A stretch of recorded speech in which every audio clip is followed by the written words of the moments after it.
So, according to Bleacher Report yesterday, there was an offer for Pascal Siakam made by the Hawks that, to this point, still has not really went anywhere. I guess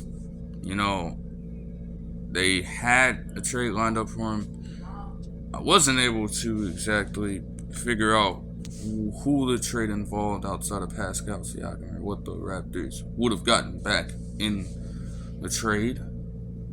But they've just stalled out to this point.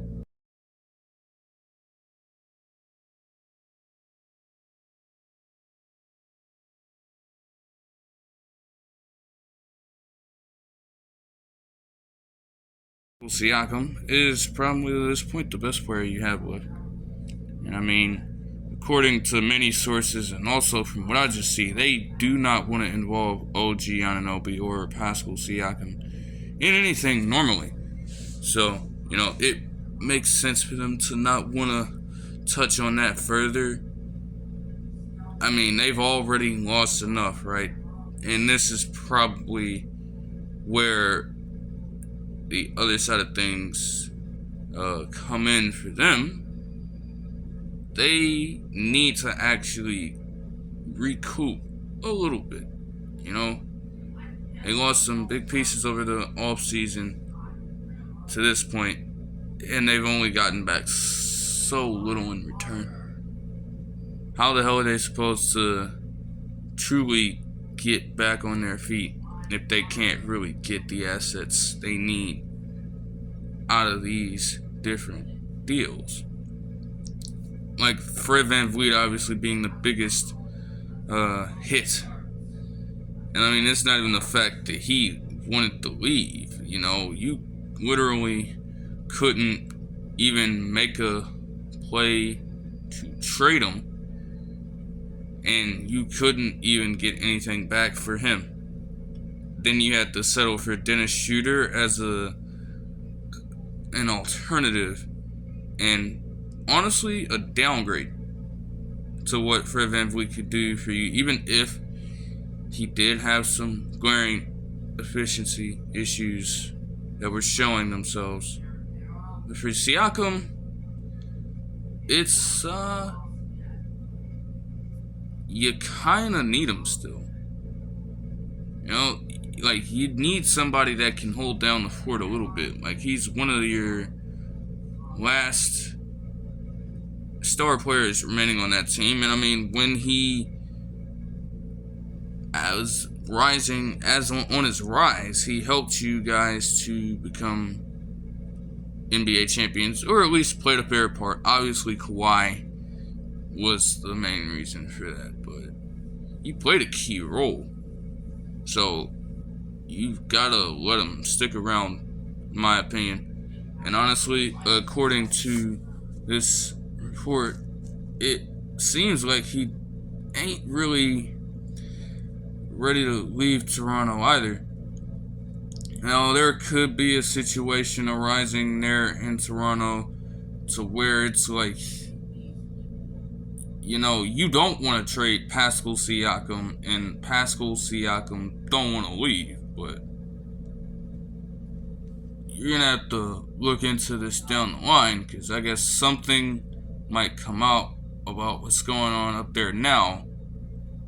And from there, it'll be a case of like, okay, even if it's not something that we want to do, it has to be done. That could be the case always.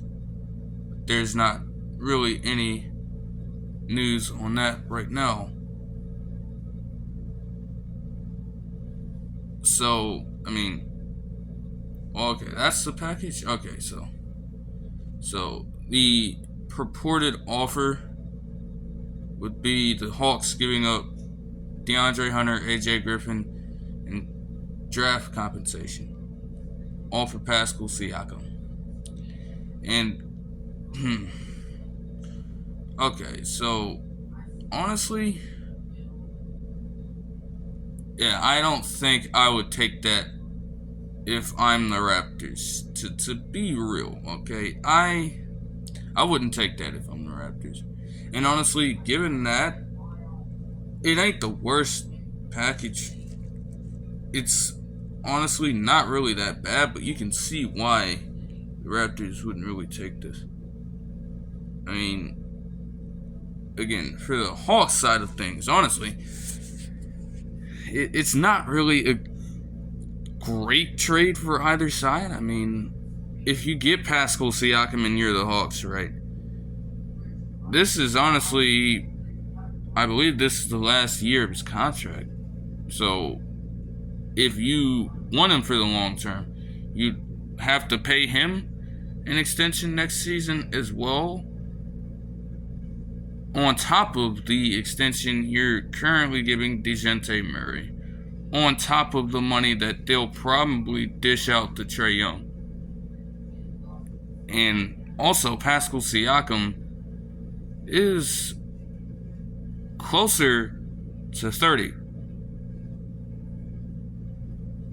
Unless the Hawks are really trying to, honestly, it just doesn't really work out. Even if you want to say that this move is the Hawks trying to get into win now mode, I mean, I'm not sure that getting Pascal Siakam, and honestly, only that, to lose, honestly, a solid role player in DeAndre Hunter. Obviously, he still has a lot that he needs to work on, mainly on the offensive side when it comes to consistency. His defense, from what I've seen, is solid, but he has a ton of issues on the offensive end that he has to smooth out before you can really consider him a top tier type of role player. But he's been solid for them. You want that presence on your team. And AJ Griffin's a young player that can develop, though I will say that AJ Griffin may not necessarily fit into the Hawks timeline. But it's you kind of need a little bit of depth in that situation. So I don't know about that. For the Raptors, though, getting DeAndre Hunter and AJ Griffin, and you still want OG Anunoby on your team. Not to mention that, as long as you have OG Anunoby on your team, and as long as he's untouchable, they don't want to make any moves. They don't want to field any trade offers for him. They are, he is untouchable. They are not trading that man by any means necessary.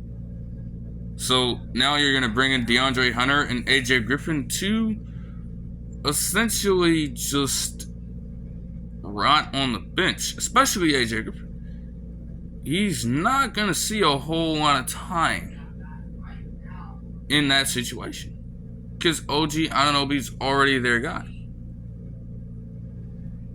You know?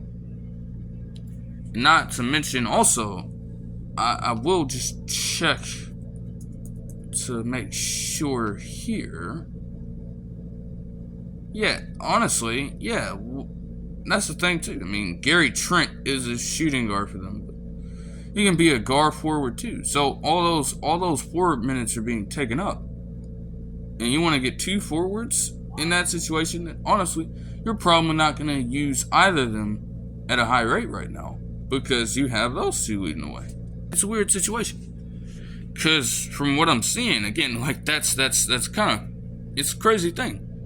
The fact that Pascal Siakam ain't really trying to leave, but there isn't really anything going on with a potential contract extension to this point, according to this. I mean, so again, like I said, there may be a situation where, honestly, though neither side may want to do it, it might have to be done. This article is also saying that it's going to be harder for them to try to avoid the rebuild, but to be completely honest, their performance in 2021 honestly should have created some sort of urgency in the Raptors, for the Raptors to actually try to make some early moves to just reset, honestly. You know, like, this roster, even with getting players like Jakob Poeltl, or trying to retain Gary Trent Jr.'s services for whatever reason, their roster at this point is truly not a roster that can actually contend. To be honest, and you've seen it. They've just consistently been in the play-in for a bit, but nothing really special as a team. You know?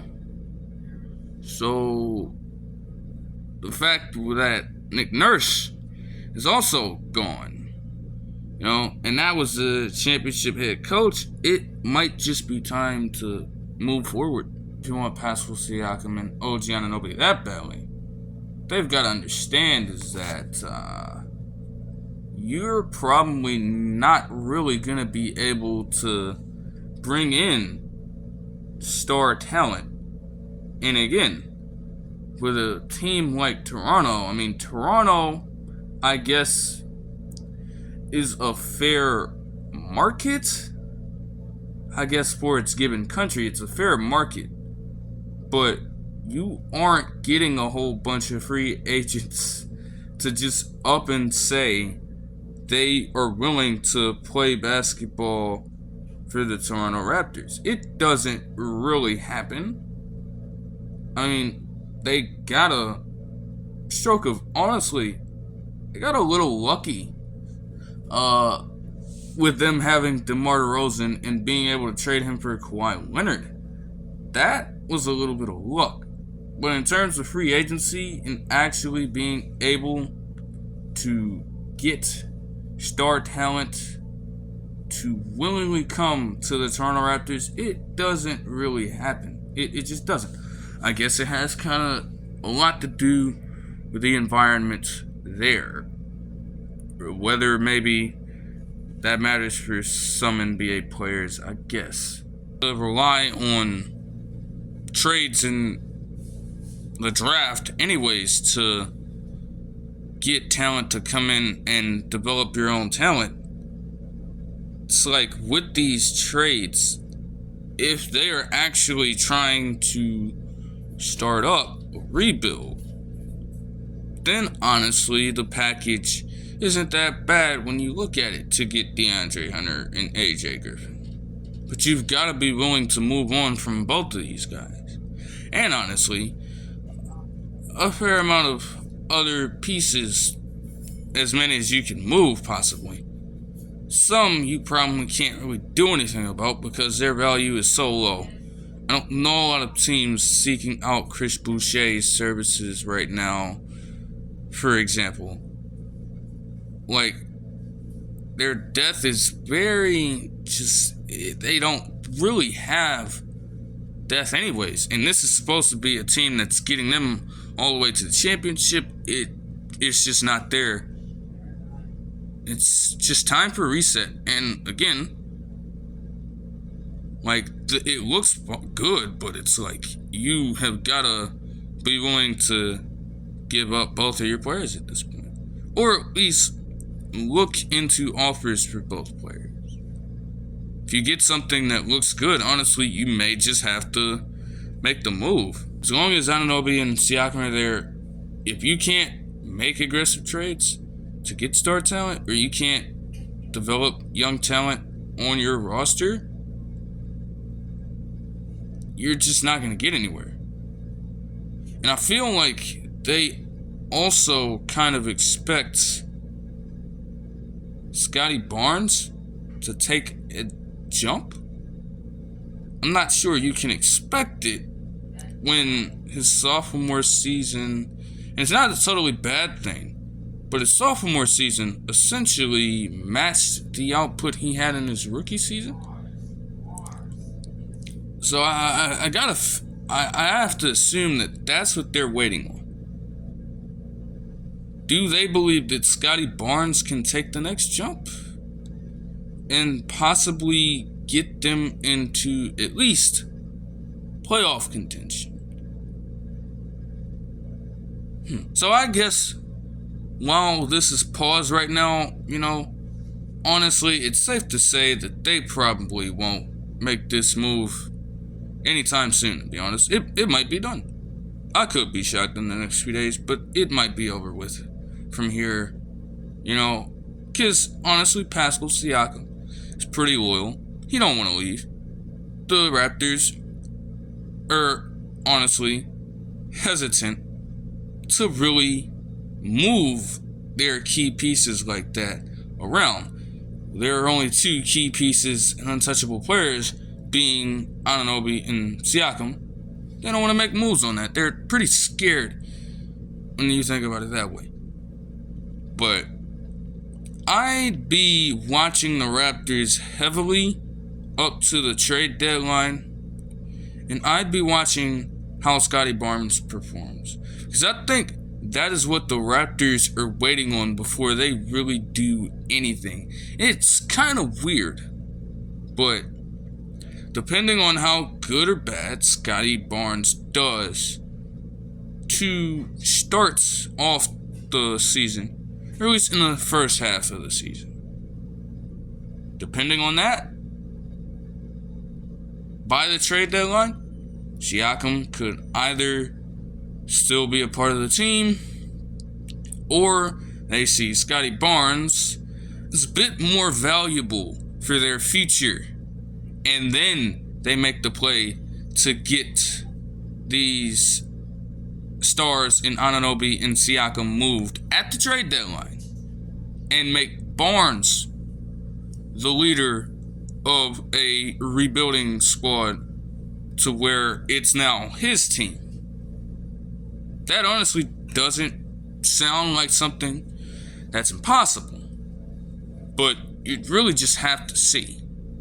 This whole situation is kind of weird, to be honest, but at the end of the day, hey man, the front office, you cannot, there's gonna be a point where people have to balance themselves in the front office. You've got to know exactly when to make your move, but you can't also be exactly on one extreme, being so fucking scared that you miss your window of opportunity. And you can't be like the Suns right now, making moves for every star player out there and not even looking into how well they fit with your team or how it really affects your bottom line as a franchise, given this new CBA and these media rights TV deals and all sorts of things like that. Rather just looking for a name instead of how well that player can actually help you out, or if they can even do it at all. Because let's be honest, if we're just a quick Suns reference, we're gonna really look at things. The fact that they are making Bradley Beal their point guard, and not only dishing all that money out to him, they're dishing out all that money to Bradley Beal, they're dishing out all that money to Devin Booker, they're dishing out all that money to DeAndre Ayton. If the Suns do not make a play this season, and Bradley Beal, I guess, honestly, again, it's going to be weird for him to be in a point guard role anyway. He cannot fucking play make. But if they do not reach a championship with the team after this season, they are so screwed under this new CBA. They can't, they're going to lose a lot. And then you're going to have all that money wrapped up into those 4 players to where you can't make a whole bunch of moves to reinforce your depth. Now, they've kind of went around this by getting players like Yuta Watanabe, Keita Bates-Diop, and Bol Bol on short-term contracts. that can only last for so long. You're just going to keep on playing that game every season while maintaining a core four that is not going to get the job done. And you're just going to be stuck as a team that consistently underachieves. It's just weird overall. So, again, just watch up until the trade deadline. You gotta monitor how Scottie Barnes does. And depending on him, the Raptors may or may not rebuild. It's that simple. That'll do it for this one. I hope you guys enjoy, and I'll see you guys in the next one. Peace.